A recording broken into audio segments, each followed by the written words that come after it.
am Megha. Welcome back to my channel Bio Study Circle. Today I am going to explain you about the chapter Why do we fall ill? हम बीमार क्यों होते हैं? अगर आपने मेरा channel अभी तक सब्सक्राइब नहीं किया है then subscribe it and press the bell icon so that आपको मेरी वीडियोस टाइम टू टाइम मिलती रहे. Let's start with the chapter Why do we fall ill? हम बीमार क्यों होते हैं? Why do we fall ill? हमारी बॉडी मशीन की तरह है. जिस तरह से मशीन का एक भी पार्ट खराब होता है उस वजह से मशीन की सारी फंक्शनिंग अफेक्ट होती है. इसी तरह हमारी बॉडी सेल्स की मिलके बनी है. सेल्स मिलके क्या बनाती है? टिश्यू. टिश्यू से मिलके ऑर्गन बनता है और हमारी बॉडी में बहुत सारे ऑर्गन्स प्रेजेंट हैं, जैसे कि स्टमक. स्टमक का क्या काम होता है? डाइजेशन करना, फूड को पचाना. किडनी है, किडनी का क्या काम होता है? ब्लड की फिल्ट्रेशन करना. इसी तरह से हार्ट है, हार्ट का क्या काम होता है? पंप करना ब्लड को. बहुत सारे ऑर्गन्स हमारी बॉडी के अंदर प्रेजेंट हैं. अगर उसमें कोई किसी भी ऑर्गन में डिस्टरबेंस होती है तो उससे पूरी हेल्थ पे इफेक्ट पड़ता है. ओके, उससे पूरी हेल्थ पे इफेक्ट पड़ता है. फॉर एग्जाम्पल, अगर मैं बात करूं, किसी को किडनी में प्रॉब्लम आ गई तो उससे फिल्ट्रेशन नहीं होगी ब्लड की प्रॉपरली और जो भी टॉक्सिक सबस्टांस है वो बॉडी के अंदर अकोमुलेट होता रहेगा, जिससे ब्रेन की फंक्शनिंग भी अफेक्ट होती है. ओके, तो इसी तरह से जब भी किसी भी एक ऑर्गन में डिस्टरबेंस होती है तो पूरी हेल्थ अफेक्ट होती है. हेल्थ क्या होता है? What is health? बहुत पुराने टाइम में, पहले के टाइम में हेल्थ का कैसे क्या समझा जाता है? एक हेल्दी पर्सन को कैसे देखा जाता है? अगर वो उसको कोई भी फिजिकली फिट है तो उसको हेल्दी बोल दिया जाता था. अगर कोई भी पर्सन फिजिकली फिट है उसको हेल्दी बोल दिया जाता था. टाइम टू टाइम ये जो डेफिनेशन है वो अपडेट होती गई. तो वर्ल्ड हेल्थ ऑर्गेनाइजेशन ने इस डेफिनेशन को किस तरह से बताया है? हेल्थ का मतलब होता है physically, mentally and socially fit होना. Physically and mentally and socially fitness को हम क्या बोल देते हैं? हेल्थ बोल देते हैं. 1978 में फिर से एक बार इस डेफिनेशन को अपडेट किया गया और इसमें क्या इंक्लूड कर दिया गया? Ability to lead socially and economically productive life. मतलब सोशली भी अच्छे होना और इकोनॉमिकली भी कोई प्रॉब्लम ना होना, उस पर्सन को हम हेल्दी बोल देते हैं. तो डेफिनेशन क्या है हेल्थ की? हेल्थ का मतलब होता है physically, mentally, socially, economically. Fitness को हम क्या बोल देते हैं? इकोनॉमिकली प्रोडक्टिव लाइफ को हम क्या बोल देते हैं?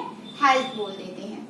बहुत सारे ऐसे फैक्टर्स हैं जो हमारी हेल्थ को अफेक्ट करते हैं, जैसे कि हेरिडिटरी फैक्टर्स हैं, इन्वायरमेंटल फैक्टर्स हैं, सोशल फैक्टर्स हैं, इकोनॉमिकल फैक्टर्स हैं, हमारा बिहेवियर है, हाइजीन है, हमारी हैबिट्स हैं. इस तरह से बहुत सारे ऐसे फैक्टर्स होते हैं जो हमारी हेल्थ को अफेक्ट करते हैं. हेरिडिटरी फैक्टर, सबसे पहले मैं बात करूंगी हेरिडिटरी फैक्टर की. हेरिडिटरी फैक्टर मतलब जेनेटिक कॉन्स्टिट्यूशन. हमें जो हमारे पेरेंट्स के जीन ट्रांसफर होते हैं, पेरेंट्स का जो जेनेटिक मटेरियल है वही उनकी नेक्स्ट जनरेशन में पास होता है. अगर कोई भी डिफेक्टिव जीन पेरेंट्स से उनके बच्चों में पास हो गया तो वो डिजीज उसके बच्चे में भी आ जाएगी. तो इस तरह से हेरिडिटरी फैक्टर्स जो हैं वो हेल्थ को अफेक्ट करते हैं. जैसे कि पेरेंट्स हैं, पेरेंट्स को में एक कोई भी पेरेंट को डायबिटीज है तो उसका वो डायबिटीज जो जीन है वो नेक्स्ट जनरेशन में पास हो गया. तो टाइप 1 डायबिटीज है जो वो जेनेटिक है. जेनेटिक मतलब अगर पेरेंट्स से वो जीन नेक्स्ट जनरेशन में पास हुआ तो उसकी नेक्स्ट जनरेशन में जो उसका बेबी होगा उसको भी डायबिटीज होगी. ठीक है, तो हेरिडिटरी फैक्टर जो है, जेनेटिक कॉन्स्टिट्यूशन है, वो हमारी हेल्थ को अफेक्ट करती है. सेकंड फैक्टर है इन्वायरमेंटल फैक्टर्स. इन्वायरमेंट जो है उसका भी हम इंडिविजुअल के साथ एक क्लोज रिलेशन है. जैसे इन्वायरमेंट में पोल्यूशन है, एयर पोल्यूशन है. फॉर एग्जाम्पल एयर पोल्यूशन है, उससे भी हमारी हेल्थ अफेक्ट होगी. किस तरह से? अगर एयर पोल्यूशन है तो अस्थमा, स्किन डिजीजेस होने के चांसेस बढ़ जाते हैं, एलर्जीज हो जाती हैं, अस्थमा है वो भी एयर में जो डस्ट है उसकी वजह से होती है, एक एलर्जी ही है। ओके, तो एयर पोल्यूशन, इन्वायरमेंट अगर पोल्यूटेड है तो हमारी हेल्थ अफेक्ट होगी, अगर वाटर पोल्यूटेड है हमारी हेल्थ अफेक्ट होगी। हम वो जैसे डायरिया है, इस तरह से बहुत सारी डिजीज हैं जो वाटर पोल्यूशन की वजह से होती है। इंटरनली भी डिजीज हो सकती है और एक्सटर्नली भी डिजीज हो सकती है वाटर की वजह से। जैसे एक्सटर्नली मैं बात करूं तो वाटर की वजह से स्किन डिजीज हो सकती है, और इंटरनली अगर मैं बात करूं तो जैसे डायरिया है वो भी वाटर की वजह से होता है, पोल्यूटेड वाटर की वजह से होता है। ओके, नेक्स्ट हम बात करने वाले हैं नॉइस पोल्यूशन जो है। नॉइस पोल्यूशन से भी हमारी हेल्थ अफेक्ट होती है। किस तरह से अफेक्ट होती है नॉइस पोल्यूशन से? नॉइस पोल्यूशन से हमें स्ट्रेस होने लगता है, या बहुत सारे ऐसे लोग होते हैं जिनको कार्डियक प्रॉब्लम्स होती हैं। तो नॉइस की वजह से कार्डियक जो अटैक है, हार्ट अटैक वगैरह है, उसके चांसेस भी इंक्रीज हो जाते हैं। ओके, तो these are the factors which affect our health. इसके अलावा हमारा बिहेवियर है वो भी हेल्थ को अफेक्ट करता है, हाइजीन है, ओके, हैबिट्स हैं, हैबिट्स भी अफेक्ट करती हैं हेल्थ को। हेल्थ की इम्पोर्टेंस क्या है? क्या है हेल्थ की इम्पोर्टेंस? हेल्थ अगर अच्छी है तो उससे हार्ट अटैक, हार्ट स्ट्रोक्स के चांसेस कम हो जाते हैं। बहुत सारे ऐसे कैंसर है जिसके चांसेस कम हो जाते हैं अगर हमारी हेल्थ अच्छी है, अगर हम रेगुलरली एक्सरसाइज करते हैं और हमारी इकोनॉमिकल प्रोग्रेस होती है। अगर हेल्थ अच्छी है तो वर्किंग एफिशिएंसी इंप्रूव होगी तो इंडिविजुअल प्रोग्रेस करेगा, और जिस कंपनी में वो काम करता है उस कंपनी की भी प्रोग्रेस होगी। अल्टीमेटली पूरा नेशन जो है वो भी प्रोग्रेस करेगा। ओके, तो हेल्थ की हमारी लाइफ में बहुत इंपॉर्टेंस है। किस तरह से? हेल्थ से वर्किंग एफिशिएंसी, अगर हेल्थ अच्छी है वर्किंग एफिशिएंसी इंक्रीज होगी, इकोनॉमिकल कंडीशंस इंक्रीज होंगे, अच्छी होंगी हमारी, और इसके अलावा हमारी प्रोग्रेस, उस पर्सन की भी प्रोग्रेस होगी, कम्युनिटी की प्रोग्रेस होगी, और नेशन की भी प्रोग्रेस होगी। Okay, What should we do to stay healthy? क्या करना चाहिए हेल्दी रहने के लिए? We should eat fresh food. Fresh food खाना चाहिए हेल्दी रहने के लिए। अवॉइड करनी चाहिए, स्मोकिंग अवॉइड करनी चाहिए, अल्कोहल अवॉइड करनी चाहिए, प्रॉपर स्लीप लेनी चाहिए, रेगुलर एक्सरसाइज करनी चाहिए, बैलेंस डाइट अच्छी लेनी चाहिए। ओके, तो ये सब हमें करना चाहिए अगर हमने हेल्दी रहना है। तो हेल्दी रहना बहुत जरूरी है, इसके लिए फ्रेश फूड खाना चाहिए, ओके, अच्छी बैलेंस डाइट लेनी चाहिए, रेगुलर एक्सरसाइज करनी चाहिए, प्रॉपर स्लीप लेनी चाहिए, और रेगुलर एक्सरसाइज करनी चाहिए, या स्मोकिंग, अल्कोहल है उसको अवॉइड करना चाहिए। ओके, नेक्स्ट है personal and community health. Personal and community health. Personal का मतलब क्या होता है? Taking care of our own body, हमारी खुद की बॉडी की केयर करना, उसे हम क्या बोल देते हैं? पर्सनल हेल्थ बोल देते हैं। ओके, तो पर्सनल हेल्थ का मतलब क्या है? Taking care of one's own body is called personal health. इसे हम क्या बोल देते हैं? पर्सनल हेल्थ बोल देते हैं। ओके, खुद की बॉडी की केयर करना उसे हम क्या बोल देते हैं? पर्सनल हेल्थ बोल देते हैं बच्चा। ओके, नेक्स्ट पर्सनल हेल्थ में क्या जाता है? पर्सनल क्लीनलीनेस, मतलब अपने हेयर्स को साफ रखना, हमारी स्किन की केयर करना, अपनी स्किन की केयर करना, आईज की केयर करना, ईयर की केयर करना, ये सब किस में आ जाता है? पर्सनल क्लीनलीनेस में आ जाता है। ओके, पर्सनल हेल्थ का क्या मतलब होता है? सेल्फ केयर करना, उसे हम पर्सनल हेल्थ बोल देते हैं। पर्सनल हेल्थ में आगे पर्सनल क्लीनलीनेस, मतलब हमारी बॉडी की, अपनी बॉडी की केयर करना, अपने हेयर्स को प्रॉपर क्लीन करना, हमारी आईज, ईयर, हमारी स्किन की केयर करना, अपनी स्किन की केयर करना, उसको क्या बोल देंगे? Personal cleanliness. और हमें पर्सनल हेल्थ में ही आ जाता है ये भी, अच्छी बैलेंस डाइट लेना, न्यूट्रिशियस फूड खाना। ओके, नेक्स्ट है रेगुलर एक्सरसाइज करना। एक्सरसाइज बहुत जरूरी है। एक्सरसाइज करेंगे तो हमारे मसल्स एक्टिवेट रहेंगे, मसल्स एक्टिव रहेंगे, ज्यादा वर्किंग एफिशिएंसी इंक्रीज होगी हमारी, हम बहुत सारे वर्क कर सकते हैं। ठीक है। नेक्स्ट, ओल्ड एज प्रॉब्लम्स जो है वो भी डिले हो जाती है अगर हम रेगुलर एक्सरसाइज करते हैं। नेक्स्ट है कीप द मसल्स एक्टिव, ये भी हो गया। इम्प्रूव सर्कुलेशन, सर्कुलेशन इंप्रूव होती है रेगुलर एक्सरसाइज करने से। Reduce heart attack and heart strokes, heart attack और हार्ट स्ट्रोक के चांसेस जो है वो डिक्रीज हो जाते हैं रेगुलर एक्सरसाइज से। ओबेसिटी जो है, ओबेसिटी भी के चांस को भी प्रिवेंट करती है रेगुलर एक्सरसाइज। मोटापा है वो कम होता है क्योंकि यही बहुत सारी डिजीजेस का कारण है।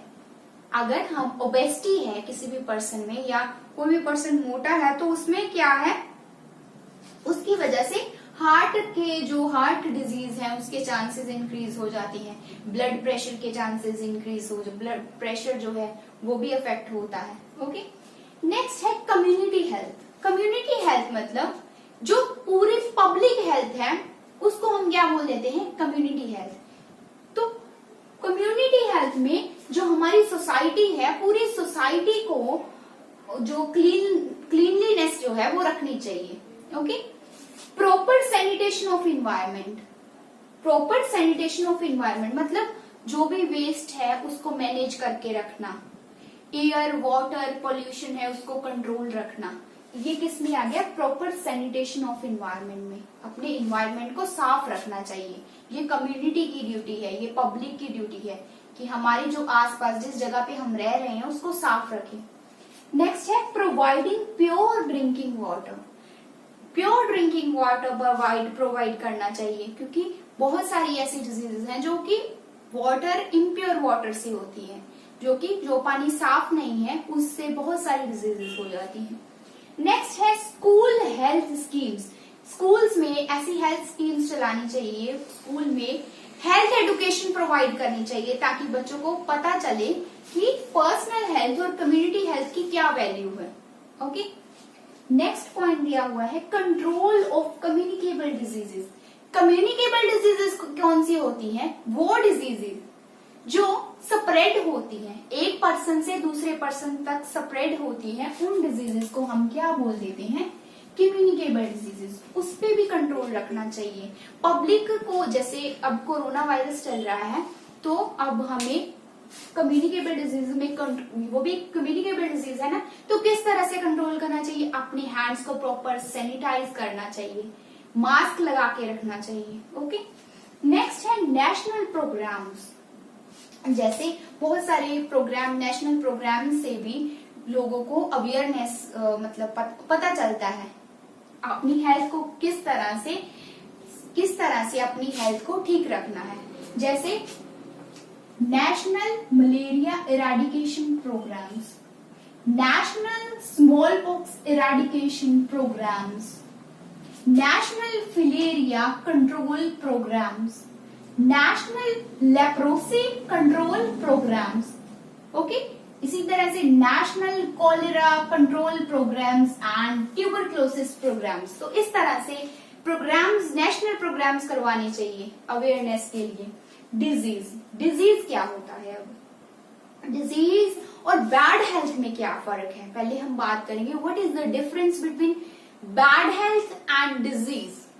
बैड हेल्थ का क्या मतलब होता है, फॉर एग्जाम्पल किसी को स्टमक एक हो रहा है या किसी को हेड एक हो रहा है, तो हेड एक कोई डिजीज तो नहीं है, हम ये कह देते हैं कि उसकी हेल्थ अफेक्टेड है, बैड हेल्थ है। ओके। तो उसको बैड हेल्थ बोल देते हैं। डिजीज का क्या मतलब होता है, जब भी कोई पैथोजन अटैक करेगा या कोई भी न्यूट्रिशनल डेफिशिएंसी से हमारी बॉडी की फंक्शनिंग अफेक्ट हो रही है, हमारी जो physical and physiological functioning affect हो रही है बॉडी की, उसे हम क्या बोल देते हैं, डिजीज बोल देते हैं। तो डिजीज का क्या लिखा हुआ है, डेविएशन मतलब चेंज आना, deviation in physical and physiological functioning of body. और डिजीज किस वजह से हो सकती है, न्यूट्रिशनल डेफिशिएंसी की वजह से हो सकती है, अगर हम अच्छी डाइट नहीं ले रहे उस वजह से डिजीज हो सकती है। किसी पैथोजन से डिजीज हो सकती है, कोई भी वायरस या बैक्टीरियल अटैक से जो डिजीज हो सकती है। ओके, कोई जेनेटिक डिसऑर्डर हो सकती है। जेनेटिक डिसऑर्डर होती है जो बर्थ टाइम से पेरेंट्स से वो कोई भी डिजीज नेक्स्ट जनरेशन में पास हुई, बर्थ से पहले जो डिजीजेस होती है उनको हम जेनेटिक डिसऑर्डर्स बोल देते हैं। ओके, नेक्स्ट है difference between symptoms and science. क्या डिफरेंस है सिम्टम्स में और साइंस में? सिम्टम्स की हेल्प से ये बता सकते हैं कि इसको डिजीज है, पर साइन की हेल्प से एक कौन सी पर्टिकुलर डिजीज है उसका पता चलता है। सिम्टम जो है, जो भी पर्सन अफेक्टेड है, वो जो ऑब्जर्व करके बता रहा है, जैसे कि मुझे फीवर है या कोई हेडेक है, कोल्ड है, इनको क्या बोल देते हैं? सिम्टम्स बोल देते हैं, जिससे पता चलता है कि किसी भी पर्सन को डिजीज है, पर ये नहीं पता कि कौन सी डिजीज है। साइन का मतलब क्या होता है? जो पर्टिकुलर डिजीज को बताता है। जैसे हम किसी फिजिशियन के पास गए तो फिजिशियन जो बताएगा वो साइंस होंगे। जो हम जिसको कोई भी फीवर वगैरह, जिसको भी कोई भी डिजीज है, वो जाके बताता है, वो क्या होता है? सिम्टम्स होती हैं। और साइंस का क्या मतलब होता है? जो पर्टिकुलर डिजीज के बारे में बताएं। नेक्स्ट है acute disease and chronic diseases. Acute diseases कौन सी होती हैं? जो शॉर्ट पीरियड के लिए होती है, उनको क्या बोल देते हैं? Acute diseases. क्रोनिक डिजीजेस कौन सी होती हैं? जो लॉन्ग पीरियड ऑफ टाइम चलती हैं, उनको हम क्रोनिक डिजीजेस बोल देते हैं। Acute diseases like common cold, cough है, डायरिया है, ये सारी क्या आ जाती हैं? एक्यूट डिजीजेस आ जाती हैं। और क्रोनिक डिजीजेस क्या होती हैं? क्रोनिक डिजीजेस जैसे कैंसर, जो बहुत लॉन्ग पीरियड ऑफ टाइम तक चलती हैं, ट्यूबरक्लोसिस है, कैंसर है। ओके, ये सारी क्या आ जाती हैं? Chronic diseases. नेक्स्ट हम बात करने वाले हैं कॉजेज ऑफ डिजीजेस। डिजीजेस के क्या कॉज हैं? First is immediate cause. Immediate cause का जिसको हम प्राइमरी कॉज बोल देते हैं, कोई भी पैथोजन अटैक किया या कोई बेबी है उसने मिल्क लिया, तो उस मिल्क के थ्रू जो भी पैथोजन उसकी बॉडी में एंटर हुआ, उस कॉज को क्या बोल देंगे हम? इमीडिएट या प्राइमरी कॉज बोल देते हैं। सेकेंडरी कॉज जिसको हम कॉन्ट्रीब्यूटरी कॉज बोल देते हैं। थर्ड लेवल ऑफ कॉज क्या होता है? जैसे जो पोवर्टी है उसकी वजह से जो डिजीज हो रही है, उसको हम क्या बोल देंगे? थर्ड लेवल ऑफ कॉज बोल देंगे। ओके, नेक्स्ट है टाइप्स ऑफ डिजीजेस। डिजीज की टाइप्स को डिस्कस करेंगे। एक तो होती है कॉन्जेनाइटल डिजीजेस और एक होती है acquired diseases. Congenital diseases and acquired diseases.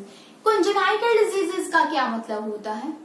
Congenital disease मतलब जो बर्थ टाइम से या बच्चे की डेवलपमेंट के दौरान जो भी इन्वायरमेंट की वजह से जो डिजीजेस आई, उनको हम क्या बोल देते हैं?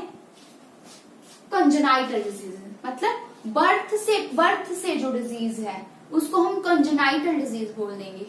ओके, और एक्वायर्ड डिजीज कौन सी होती है? कॉन्जेनाइटल डिजीज एग्जांपल आपको दे दूं, अगर कॉन्जेनाइटल डिजीज की एग्जांपल जैसे डाउन सिंड्रोम है, जो बर्थ से है उसको हम कॉन्जेनाइटल डिजीज बोल देंगे। ओके, एक्वायर्ड डिजीज जो आफ्टर बर्थ जो डिजीज हुई उसको हम क्या बोल देते हैं? Acquired disease.